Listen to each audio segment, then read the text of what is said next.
ಜನ ಮತ್ತು ಎಲ್ಲ ಕಾರ್ಯಕ್ರಮವನ್ನು ಮಾಡ್ತಿದ್ದಾರೆ.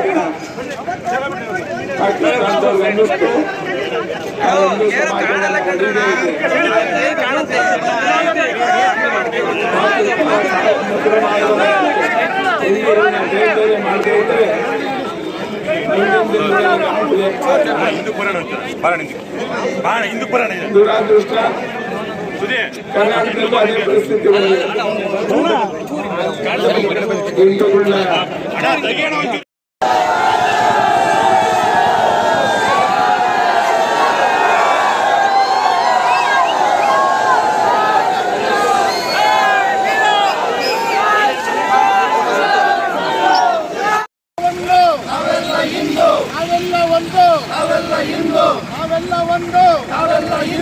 बोलो भारत माता के बोलो भारत माता के ನೋಡಿ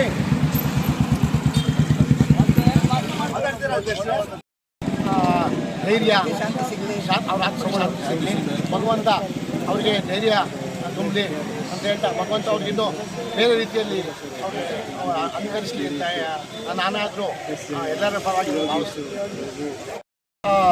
ಭೀಕರವಾದ ಕೃತ್ಯ, ಈ ರೀತಿ ಕೃತ್ಯ ನಮ್ಮ ದೇಶದಲ್ಲಿ ನಡೆದಿರೋದು ತುಂಬ ನಮಗೆ ಸಂಕಟವಾಗಿದೆ. ಇದೇ ರೀತಿ ಕೃತ್ಯಗಳು ಮುಂದೆ ನಡಿಬಾರ್ದು. ನಾವೆಲ್ಲ ಒಂದಾಗಿ ಈ ಒಂದು ಈ ಒಂದು ಏನು ದುರ್ಘಟನೆ ನಡೆದಿದೆ ಇದ್ರ ವಿರುದ್ಧ ಇವತ್ತೇ ಅಲ್ಲ ಪ್ರತಿದಿನ ಹೋರಾಡಬೇಕು. ವೈರಿಗಳು ದೇಶದ ಹೊರಗಡೆ ಮಾತ್ರ ಇಲ್ಲ, ದೇಶದ ಒಳಗಡೆನೂ ವೈರಿಗಳಿದ್ದಾರೆ. ಅವರ ವಿರುದ್ಧ ಸಹ ನಾವು ಹೋರಾಡಬೇಕು. ನಮ್ಮ ತನ್ನನ್ನು ನಾವು ಕಾಪಾಡ್ಕೋಬೇಕು.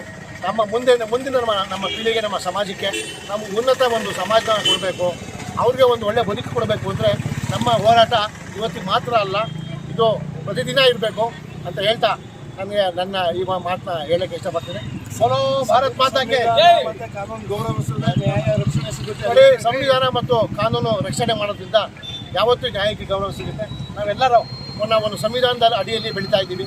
ಈ ಒಂದು ಸಂವಿಧಾನ ಅಡಿಯಲ್ಲಿ ಬೆಳೀತಾ ಇರೋದ್ರಿಂದ ನಮಗೆ ನಮಗೆ ಈ ಏನು ನಮ್ಮ ಗ್ರಂಥ ಭಾರತೀಯ ಸಂವಿಧಾನ ಇದೆ, ಇದು ನಮ್ಮನ್ನು ಕಾಪಾಡುತ್ತೆ.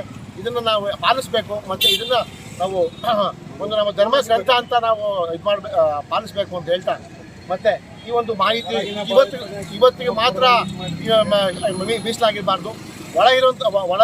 ನಮ್ಮ ದೇಶದ ಒಳಗಿರುವಂತಹ ಉಗ್ರರು ಮತ್ತು ಭಯೋತ್ಪಾದಕರು ಮತ್ತು ಉಗ್ರ ಚಟುವಟಿಕೆಗಳ ವಿರುದ್ಧ ನಾವು ಯಾವತ್ತೂ ನಾವು ಸಹಕರಿಸ್ತೀವಿ. ಪ್ರತಿಭಟನೆಗೆ ನಾವು ಸಹಕರಿಸ್ತೀವಿ. ಯಾವತ್ತೂ